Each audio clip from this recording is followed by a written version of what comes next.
GHMC పరిధిని విస్తరిస్తూ శివారు ప్రాంతాలను విలీనం చేస్తూ 150 డివిజన్లు ఉన్నటువంటి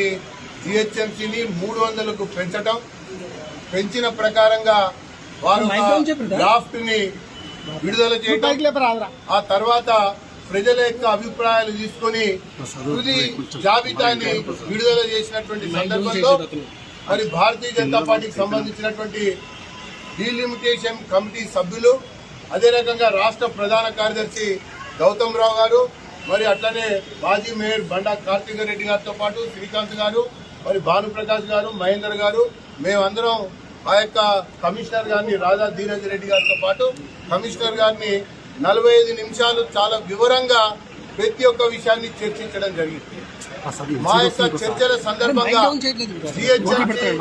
అనేక తప్పుల తడకలతో కూడుకున్నటువంటి తుది జాబితాని విడుదల చేశారు అని ఒక్కొక్కటి ప్రశ్నిస్తుంటే, నిలదీస్తుంటే, సమాధానం రాబట్టడానికి ప్రయత్నం చేస్తుంటే వాళ్ళ దగ్గర సమాధానం లేదని చెప్పని చాలా స్పష్టంగా ఈరోజు మేము పేర్కొంటా ఉన్నాం. ఒక డివిజను 2 శాసనసభ నియోజకవర్గాల్లో ఉండటం, ఒక డివిజను 2 రెవెన్యూ జిల్లాల్లో ఉండటం, దాంతో పాటుగా దేని యొక్క ప్రామాణికంగా మీరు జనాభా ప్రామాణికమా, ఓట్లు ప్రామాణికమా, లేకపోతే విస్తీర్ణం ప్రామాణికంగా తీసుకుని ఈ రకంగా 300 నిర్ణయించారా అని చెప్తే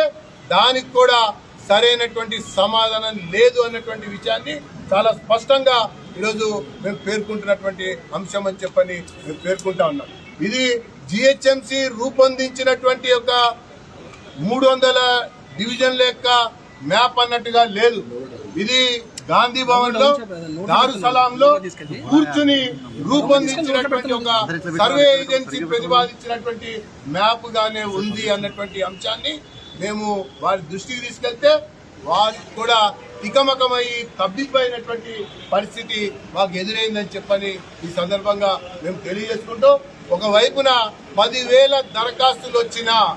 అనేక సూచనలు, జరిగిన తప్పిదాల్ని కోరుతూ సవరించమని విజ్ఞప్తులు ఇచ్చినా కూడా ఆ 10,000 మందికి సమాధానం చెప్పడానికి కూడా ఈ జిహెచ్ఎంసీకి తీరికలేదు. కేవలం అక్కడక్కడ పేర్లు మార్చారు మాత్రమే కానీ ఆ నైసర్గిక స్వరూపం విషయంలో కానీ, లేకపోతే జనాభాని ప్రామాణికంలో తీసుకోవడంలో కానీ, ఓటర్లని ప్రామాణికంగా యూనిఫార్మిటీగా తీసుకోవడంలో కానీ ఎక్కడ కూడా జరగలేదని చెప్పని నేను ఈ సందర్భంగా తెలియజేసుకుంటూ, కేవలం జిహెచ్ఎంసీ ప్రజల్ని అడ్డు పెట్టుకొని ఈ విస్తీర్ణం యొక్క అవకాశాన్ని తీసుకొని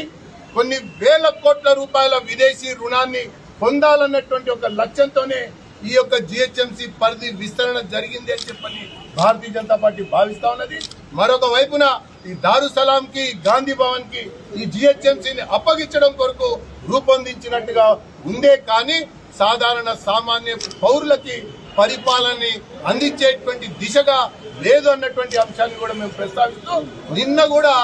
ఒక్క కాటుకి ఒక పసి ప్రాణం తీవ్రమైనటువంటి గాయాలు జరిగితే కూడా కోర్టు ముట్టికాయలు కొట్టినా కూడా ఇప్పటికీ జిహెచ్ఎంసీ ప్రజలకి మెరుగైన పాలన అందించటం లేదంటే ఈ 300 మంది డివిజన్ ఏర్పాటు చేస్తే వీళ్ళు అందించగలుగుతారా అని నిలదీసినటువంటి విషయాన్ని కూడా మేము ఈ సందర్భంగా తెలియజేసుకుంటూ, దీనిపైన భారతీయ జనతా పార్టీ ఒక కార్యాచరణ రూపొందిస్తుంది. ఒక నిర్ణయం తీసుకొని మేము ప్రజల్లోకి వెళ్లి ఈ యొక్క ప్రభుత్వం యొక్క ప్రజా వ్యతిరేక విధానాల్ని ఎండగడతాం. నిరంకుశ దారుసలాం, గాంధీ భవన్ పరిపాలనని ఎండగట్టడం కొరకు ఉద్యమిస్తామన్నటువంటి విషయాన్ని తెలియజేస్తున్నాం.